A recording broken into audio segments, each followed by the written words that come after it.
నిజంగా దేవుడు సిలువలో పడిన ఆ యొక్క బాధను మనం చూస్తూ ఉన్నట్లయితే నిజంగానే 7 మాటలు ఏ విధంగా పలికినాడు.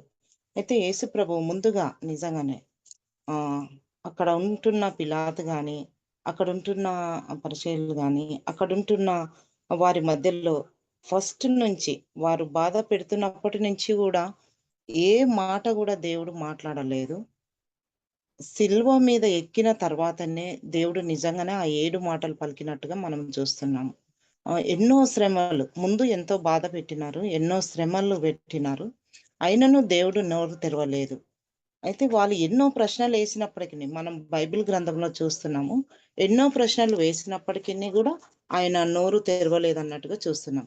అయితే నాకిచ్చిన ఈ యొక్క మూడో మాట గురించి మనం చూసుకున్నట్లయితే యోహాను సువార్త 19వ అధ్యాయము 26, 27 వచనం ఒకసారి మనం చదువుకుందాము. యేసు తన తల్లియు, తాను ప్రేమించిన శిష్యుడును దగ్గర నిల్చుండుట చూసి, అమ్మా ఇదిగో నీ కుమారుడు అని తన తల్లితో చెప్పెను. తర్వాత శిష్యుని చూసి, ఇదిగో నీ తల్లి అని చెప్పెను. ఆ గడియ నుండి ఆ శిష్యుడు ఆమెను తన ఇంట చేర్చుకొనెను. నిజంగానే. అంటే తల్లి పడుతున్న బాధను, తల్లిని ఏ విధంగా వదిలి వెళ్ళాలి? తల్లితో ఆహ్, తల్లికి తోడుగా ఎవరు ఉంటారు అని దేవుడు నిజంగానే ఆ యొక్క శిలువ మీద తను బాధపడుతూ గూడా తన తల్లి గురించి ఆలోచన చేసినట్టుగా మనం చూస్తున్నాం. తన బాధ్యతను ఎవరికి అప్పజెప్పాలని గూడా ఇక్కడ చూస్తున్నాం. అంటే ఇక్కడ మనకు ముగ్గురు వ్యక్తులు కనిపిస్తున్నారు. ఒకటి యేసు, ఒకటి మరియా, ఒకటి యోహాను. అయితే నిజంగానే అక్కడుంటున్న ప్రజలు గూడా ఆ యొక్క సిలువలో పలుకుతున్న మాటల గురించి వింటూ ఉన్నారు. కాబట్టి నిజంగానే ఆ యొక్క సిలువ ద్వారా అక్కడ ఉంటున్న కొంతమంది గూడా రక్షణ పొందినట్లుగా చూస్తున్నాం మనం. నిజంగానే తన యొక్క బాధ్యతను ఏ విధంగా నెరవేర్చాలి? తల్లి పట్ల ఉన్న బాధ్యతను ఏ విధంగా నెరవేర్చాలి అనేది గూడా దేవుడు తీసుకున్నట్టుగా మనం చూస్తూ ఉన్నాము. అయితే ఇక్కడ నిజంగానే తల్లి యొక్క ఇక్కడ ఆయన 33.5 సంవత్సరాలు భూమి మీద జీవించినట్టుగా మనం చూస్తున్నాం. అయితే అక్కడుంటున్న మనుషులు గూడా వాళ్ళు సద్దుకయ్యులు గాని, పరిసయ్యులు గాని, శాస్త్రులు గాని, ఆ మనుషుడు మాట్లాడినట్టుగా భూమి మీద ఏ మనుషుడు మాట్లాడలేదు అన్నట్టుగా మనం ముందు ఉంటున్న ఆ గ్రంథాలలో మనం చూసుకుంటూ ఉన్నాం. అదే విధంగా యేసు సిలువలో పలికిన ఆ 7 మాటలు ఎంతో విలువైనవిగా చూసుకుంటూ ఉన్నాము. ఈ మూడవ మాటను ఆప్యాయత వాక్కుగా మనం చూసుకోవచ్చును. దీన్ని తల్లి పట్ల తనకున్న బాధ్యతను చూస్తాము. తన తోబుట్టువులకు యేసు హ్మ్. తన తల్లిని అప్పగింపలేదు. అదే విధంగా అక్కడ సిలువ దగ్గర ఎంతో బాధలో కుమిలిపోతూ ఉన్న ఆ మరియను చూస్తూ ఆ యొక్క మాట చెప్పాల్సి వచ్చింది. కళ్ళెదురుగా గూడా తన కొడుకు బాధపడుతున్నాడు. నిజంగానే మరియ ఎంతో బాధతో అక్కడ ఉంటుంది. తన కళ్ళతో చూస్తూ ఉంది ఆ యొక్క బాధను. మనమైతే ఈ కాలంలో నిజంగానే పిల్లలకు ఏదైనా ఏ విధమైన బాధ వస్తే తట్టుకోలేకపోతాం. ఒకవేళ ఏదైనా ప్రమాదం జరిగిందనుకో ముందు పిల్లలను తప్పిస్తాం మనం. కానీ నిజంగానే ఆ యొక్క బాధ తన కళ్ళెదురుగా యేసు ప్రభువును సిలువ వేస్తూ, ఎంతో హింసలు పెడుతూ, బాధ పెడుతూ, నిజంగా ఆ బాధను అనుభవించడానికి గూడా దేవుడు మరియను ఎన్నుకున్నాడేమో. ఎందుకంటే ఆమెకు ఫస్ట్ నుంచి బాధలున్నాయి. ఫస్ట్ నుంచి తన కన్యకగా ఉన్నప్పుడు, గర్భము ధరించినప్పుడు నుంచి గూడా ఆమెకన్ని బాధలొస్తూనే ఉన్నాయి.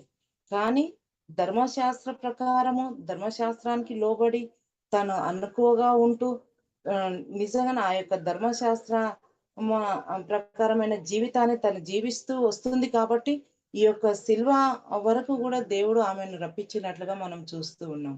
నిజంగానే ఆమె పడుతున్న ఆ యొక్క బాధను మనం జూస్తే, నిజంగా మనం తట్టుకోలేము ఆ యొక్క బాధను. ఈ కాలంలో మనమైతే ఎలాంటి చిన్న బాధలు గూడా తట్టుకోలేని పరిస్థితి. కానీ దేవుడు మరియకు ఇచ్చిన ఆ యొక్క గొప్ప అవకాశం. నిజంగానే ఆ తల్లి గురించి మనం చూస్తున్నట్లయితే ఆమె ప్రేమగా ఉండేది. ప్రేమ గల తల్లిగా మనం చూసుకోవచ్చు ఆమెను. అదే విధంగా అనుకువగల తల్లిగా మనం చూసుకోవచ్చు ఆమెను. ధైర్యంగా సమాజంలో తన యొక్క జీవితాన్ని గడిపినట్లుగా గూడా మనం ఆ మరియను చూసుకోవచ్చును.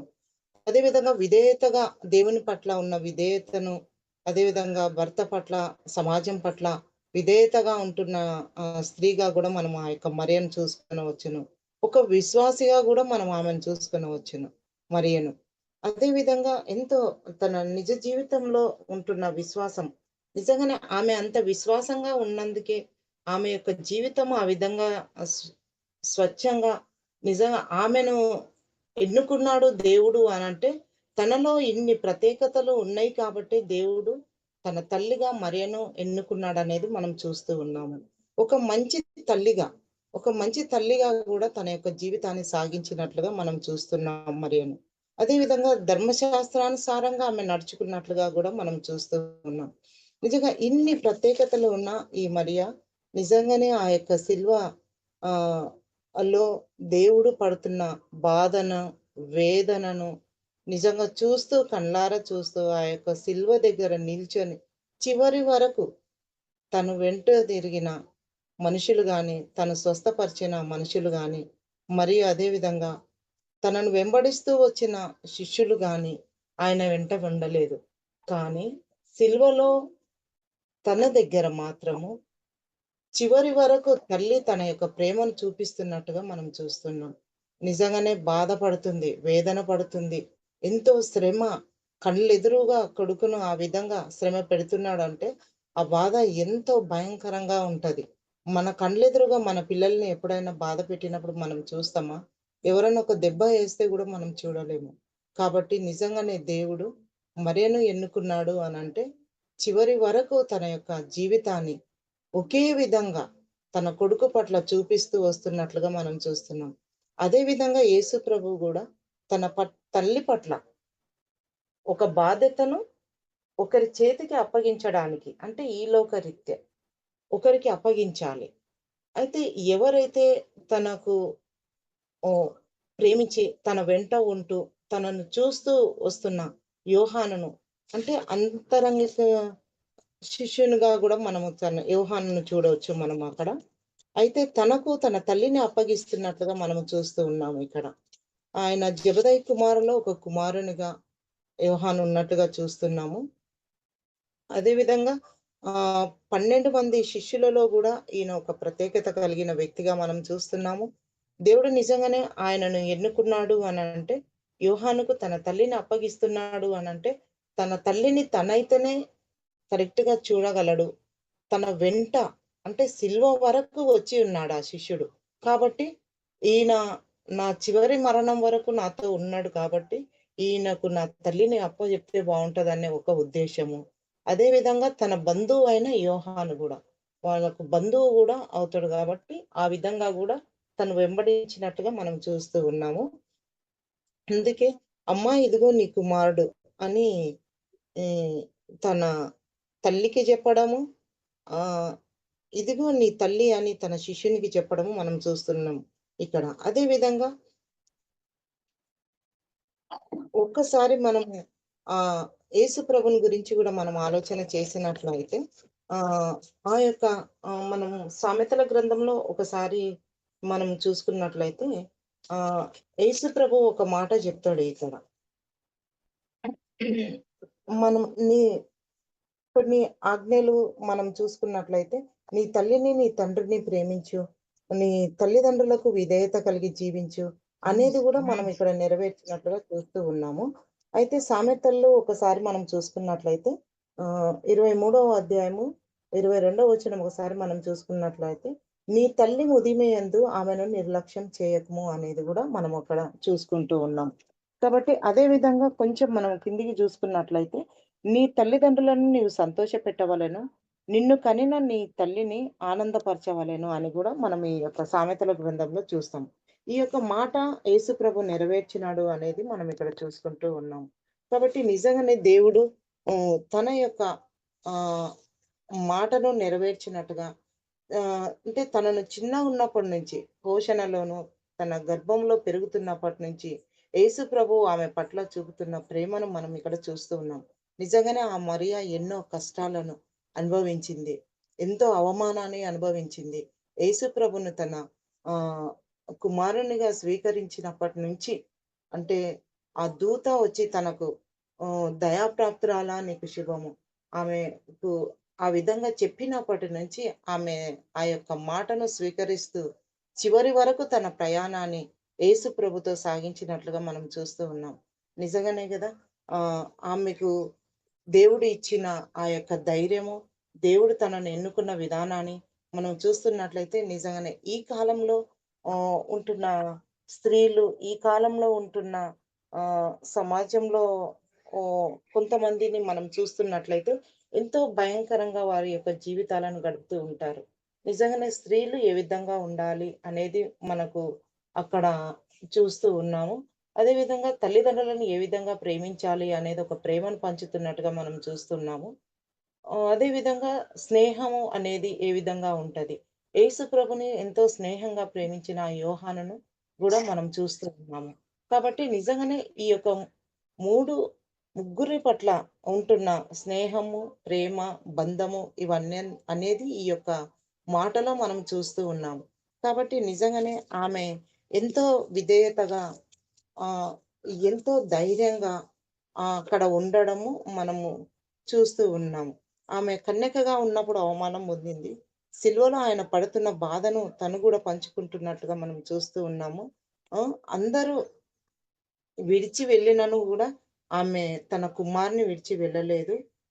ఆయన సహోదరులు ఆయనను విడిచినను గూడా ఆమె ఆయనను విడవలేదు. అదే విధంగా ఆహ్, ఆమె యేసు ప్రభు ఇంకా ఏం పలుకుతాడు ఈ సిలువలో అని ఎదురు చూస్తూ ఉంటున్నట్టుగా, ఆయన ఇంకా ఏం చెప్తాడు అనేది ఎదురు చూస్తూ అక్కడ ఉంటున్నట్టుగా కూడా మనం చూస్తూ ఉంటాము. ఆయన నిజంగానే ఆహ్, ఈ దినము కోసము దేవుడు మరియను గూడా తను ఏర్పరచుకున్నట్లుగా గూడా మనం చూస్తూ ఉన్నాము. మరియ తను ఆ యొక్క ఆవేదనను, బాధను భరిస్తూ ఉంది. అయితే అంతకన్నా ముందుగా దేవుడు నిజంగానే యోహాను ఉన్నాడు. బాప్తిసం ఇచ్చే యోహాను. అయితే ఆ యోహాను గూడా నిజంగానే ఒకవేళ ఈ సిలువ వరకు ఉంటే, యోహాను ఆ సిలువను నేను మోస్తా అని అంటాడేమో. కాబట్టి నిజంగానే అంతకన్నా ముందే లేఖనముల ప్రకారము దేవుడు యోహానును ఆ విధంగా మనము బలి అయినట్లుగా చూస్తాము. బాప్తిసం ఇచ్చే యోహానును. అదే విధంగా తన తండ్రి గూడా సిలువ వరకు లేడు అనంటే, ఒకవేళ ఈ యొక్క సిలువ భారము ఒకవేళ యోసేపు గూడా మోస్తాడనుకోని దేవుడు యోసేపును ముందే చనిపోయినట్లుగా మనం చూస్తాము. అదే విధంగా ఆహ్, ఈ యొక్క సిలువ వరకు వారిద్దరూ రాలేదు. కాబట్టి నిజంగానే ఇవన్నీ మనం చూస్తూ ఉన్నట్లయితే లేఖనము నెరవేరినట్లుగా నిజంగానే ఇవన్నీ జరుగుతూ వస్తూ ఉన్నాయనేది మనం ఇక్కడ చూస్తూ ఉన్నాము. దేవుడు తనకు తల్లిగా ఆ యొక్క మరియను ఎన్నుకున్నాడు. కాబట్టి నిజంగానే ఆ తల్లి భరిస్తున్న ఆ యొక్క బాధను మనం చూస్తే ఎంతో భయంకరం. కాబట్టి ఈ దినాలలో నిజంగానే మనం ఆ యొక్క శిల్వ ధ్యానాలు ధ్యానిస్తున్నాము అనంటే ఒక్కొక్క మాట ఎంతో విలువైన మాటలు. ఒక్కొక్క మాట చివరిసారిగా యేసుప్రభు శిలువ మీద ఉండి అవన్నీ చెప్తూ వస్తూ ఉంటే నిజంగానే అన్ని మాటలు చెప్పి అంతసేపు, అంత టైము, అంత గడియ కనీసం ఆమె నీళ్లు గూడా తాగలేకుంటది. ఆహారం గూడా తీసుకోలేకుంటది. ఆయనను బాధ పెడుతూ ఉన్నప్పుడు, ఆయన వెంట వస్తూ ఇంకా ఏం జేస్తారో నా కుమారుడిని, ఇంకా ఏ విధంగా బాధ పెడతారో నా కుమారుని అని ఎంతో ఆహ్, ఆమె బాధతో ఆ యొక్క సిలువ వరకు వస్తూ, ఆయనను చూస్తూ, ఆయన కొరకు ఆయన సిలువ దగ్గర తను వేదనతో, బాధతో అక్కడ ఉంటూ ప్రార్థిస్తున్నట్లుగా, అక్కడ ఉంటూ ఆయన యొక్క ఆహ్, ఆ యొక్క లేఖనము నెరవేరినట్లుగా తల్లి గమనించింది గాబట్టి, నిజంగానే ఆమె గూడా ఏ విధమైన నోరు తెరిచి లేకుంటది నాకు దెలిసి. ఎందుకంటే నా కుమారుడిని ఎందుకు బాధ పెడుతున్నారు? నా కుమారుడిని ఎందుకు హింసిస్తున్నారు? ఎందుకు నా కుమారునికి ఇంత శిక్ష? అని గూడా ఆమె అనుకోలేదు. అనలేదు గూడా ఎవరి దగ్గర. కాబట్టి నిజంగానే ఆ శిక్షలను, ఆ బాధలను తను అనుభవిస్తూ వస్తూ ఉంది గాబట్టి, నిజంగానే ఆ రోజు తట్టుకోవడానికి గూడా ఆమె ఫస్ట్ నుంచి అవమానాలు, నిందలు, బాధలు భరిస్తూ వస్తూ ఉంది. కాబట్టి ఈరోజు దాన్ని తట్టుకోవడానికి గూడా దేవుడు తనకు ధైర్యాన్ని అనుగ్రహించినాడు. నిజంగానే ఆ యొక్క తల్లిని ఎవరి చేతికి అప్పగిస్తే బావుంటది? నిజంగానే తన యొక్క తల్లి బాధ్యతను తను నెరవేర్చాలి. తన తల్లి యొక్క బాధ్యతను ఏ విధంగా అయినా గూడా తనను బాధ పెట్టగూడదు. తనను చివరి వరకు చూసుకునే వ్యక్తి ఎవరు అని చెప్పి దేవుడు యోహానును ఎన్నుకోవడము, యోహానుకు తన తల్లిని అప్పగించడం మనం ఈ యొక్క అధ్యాయంలో చూస్తూ ఉన్నాం. కాబట్టి ఇక్కడ కుమారుని యొక్క ప్రేమను చూస్తాము. తల్లి యొక్క ప్రేమ చూస్తాము. అదే విధంగా స్నేహితుని యొక్క ప్రేమ చూస్తాము. కాబట్టి ఇక్కడ 3 ప్రేమలు మనం చూస్తూ ఉన్నాం. అదే విధంగా బాధ్యతలు గూడా చూస్తూ ఉన్నాం. ఒక్కొక్కరి బాధ్యత. తను యేసు ప్రభు యొక్క బాధ్యత యోహాను తీసుకున్నట్టుగా చూస్తున్నాము. అదే విధంగా ఆహ్, త తల్లి యొక్క బాధ్యత యేసు ప్రభు చూస్తున్నట్టుగా చూస్తున్నాము. అదే విధంగా ఆహ్, తల్లి గూడా నిజమే నా కుమారుడైతే ఈ స్థితిలో ఉన్నాడు. కాబట్టి నేను ఇక్కడ ఉండడమే మంచిది అనుకోని గూడా యేసు ప్రభు చెప్పినట్టుగానే యోహాను వెంట తల్లి వెళ్ళడం గూడా మనం చూస్తున్నాం. అదే విధంగా మా తల్లి మూడో దినంన నేను లేస్తాను అని యేసుప్రభు ఎప్పుడైతే తను చెప్పి ఉన్నాడో, ఆ మాటను గూడా తన మదిలో పెట్టుకొని ఆయన కోసం ఎదురు చూడడం గూడా మనం చూస్తున్నాం. కాబట్టి నిజంగానే శిలువ బాధను, శిలువ మరణాన్ని ఆ యొక్క తల్లి అనుభవిస్తూ అక్కడ తను పడుతున్న వేదనను, బాధను మనం చూస్తున్నట్లయితే నిజంగానే ఎంతో గొప్ప వ్యక్తిగా మనం మరియను గుర్తించాలి. ఆ యొక్క ధైర్యాన్ని నింపుకోవాలి. యేసు ప్రభువు కోసము ఈ కాలంలో, ఈ చివరి దినాలలో మనము ఆ యొక్క బాధలను అనుభవించాలి. అంత బాధన మన కళ్ళెదురుగా నిజంగానే ఏ బాధ వచ్చినప్పటికిని మనం తట్టుకునే శక్తి మనకు కలిగి ఉండేటట్టుగా దేవునిలో మనం నిలిచి ఉంటే నిజంగానే అన్ని శక్తులు, అన్ని బాధలు భరిస్తాము. ఈ చివరి దినాలలో నిజంగానే క్రైస్తవుల పట్ల, మన పట్ల ఎంతోమంది అసభ్యకరంగా ప్రవర్తిస్తూ నిజంగానే హింసించాలి వీళ్ళని, దూషించాలి.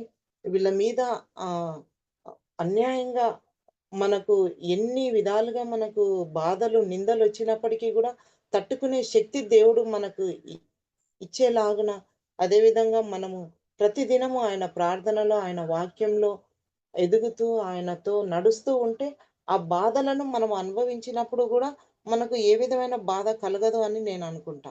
ఎందుకంటే, ఆయనలో కంప్లీట్‌గా మనం మునిగిపోయినప్పుడు, ఆయనలో కంప్లీట్‌గా మనం ఉన్నప్పుడు, ఆ బాధలను మనము అనుభవిస్తాము. ఆయన కోసము స్థిరంగా చివరి వరకు నిలుస్తాము అనేది నా యొక్క ఉద్దేశ్యం. ఎందుకనంటే, ఆ యొక్క శ్రమలు ఆ రోజు ఆయన స్వీకరించిండు, అనుభవించిండు అననంటే, నిజంగానే ఈ దినాలలో మనము అక్కడక్కడ చూస్తూ ఉన్నాం. పాస్టర్‌లను, అదే విధంగా క్రైస్తవులను ఎంతో హింసిస్తున్నారు, బాధ పెడుతున్నారు, రక్తాలు గారుతూ ఉన్నాయి, చంపేస్తున్నారు. వాళ్ళు అదృష్టవంతులు అనుకుంటా నేనైతే. ఎందుకు అనంటే ఆయన కోసము మనం నిందబడడము, ఆయన కోసం మనం త్యాగం గావడం, ఆయన కోసము మనం శిక్ష పొందడము అది మనకు తగినదే. కాబట్టి నిజంగానే ఆ విధంగా గూడా మనం ఉండాలి. శ్రమలను, నిందలను, బాధలను అనుభవిస్తూ ఈ లోకంలో మనము జయిస్తూ వెళ్ళినాము అనంటే మనకు పరలోకంలో నిజంగా ఆయనతో ఉండటకు నిజంగా మనము ఆయనతో ఉండుటకు మనకు ఎంతో అదృష్టం. కాబట్టి నిజంగానే ఆయన దగ్గరికి మనం వెళ్ళాలి. ఆయనతో మనం ఉండాలి. ఆయన యొక్క ఆ యొక్క పరలోక రాజ్యంకి మనం వెళ్ళాలి అని అనుకుంటే, ఖచ్చితంగా ఈ లోకంలో ఉన్న నిందలు, అవమానాలను భరిస్తూ ఆయనతో సాగిపోతూ ఉంటే నిజంగానే ఎంతో సుఖంగా ఉంటుంది. కాబట్టి మనము ఈ లోకమైన సుఖాన్ని చూసుకుంటే, పరలోకం మనకు దక్కదు. కాబట్టి పరలోకంలో మనం ఉండాలి అనంటే, ఈ లోకంలో కష్టాలు, నిందలు, అవమానాలు అన్నీ భరిస్తూ ఉంటే, మనము ఆ యొక్క మహిమను మనం చూస్తామని నేను అనుకుంటున్నాను. నిజంగానే ఇక్కడ తల్లి పడుతున్న వేదన, అదే విధంగా కుమారుడు పడుతున్న వేదనను తను చూస్తూ ఉన్నాము. మనము ఈ యొక్క 7 మాటలలో. నిజంగానే ఆ రోజు ఆ రోమీలు ఎంతో బాధ పెట్టినారు. పిలాతు గూడా అన్నాడు, ఈయన నిజమైన దేవుడే. ఆ యొక్క శిలువ ద్వారా ఎంతమంది రక్షణ పొందినారు. పిలాతు యొక్క భార్య పిలాతుకి వచ్చి చెప్తా ఉంటది. ఆయన నిజమైన రక్షకుడు, ఆయన నిజమైన దేవుడు అని చెప్తూ ఉంటాడు. ఆయన గూడా పిలాతు గూడా ఒక మాట చెప్తాడు. ఈయన యందు నాకు ఏ దోషం కనబడట్లేదని గూడా చెప్తాడు. అంటే ఈయన శిలువ ద్వారా ఒక సైనికుడు రక్షణ పొందుతాడు. ఒక స్త్రీ రక్షణ పొందుతుంది. పిలాతు గూడా చివరికి ఈయనలో ఏ పాపము లేదు. ఏ ఆహ్, నింద లేదు ఈయనది అనని గూడా ఆయన జెప్తాడు. ఆయన ఒక రాజుగా, ఆయన నిజమైన రాజుగా అని గూడా పిలాతు ఓ ఒప్పుకున్నట్లుగా చెప్తాడు. మనము వాక్యం చూసుకున్నట్లయితే నిజంగానే ఈయన నిజమైన రాజు అని గూడా మనకు లూకాసు వార్తలో ఉంటుంది. కాబట్టి నిజంగానే నిజమైన రాజు, నిజమైన దేవుడు, నిజమైన యేసు ప్రభు ఆయన యందు మనము విశ్వాసం ఉంచుతూ, మన జీవితాలను గూడా ముందుకు సాగిస్తూ, ఆ తల్లికి ఉన్న ధైర్యము, ప్రేమ, అణకువ మనం గూడా మన యొక్క నిజ జీవితాలలో గడుపుతూ వస్తూ ఉంటే, నిజంగానే మనము ఒకరోజు ఆ యొక్క నిజమైన సాక్షులంగా ఉంటామని నా యొక్క విశ్వాసం. కాబట్టి దేవుడు నాకిచ్చిన ఈ యొక్క మంచి అవకాశానికి దేవునికి వందనాలు తెలియజేస్తూ, ఈ యొక్క చిన్న మెసేజ్‌ని ముగిస్తూ ఉన్నాను.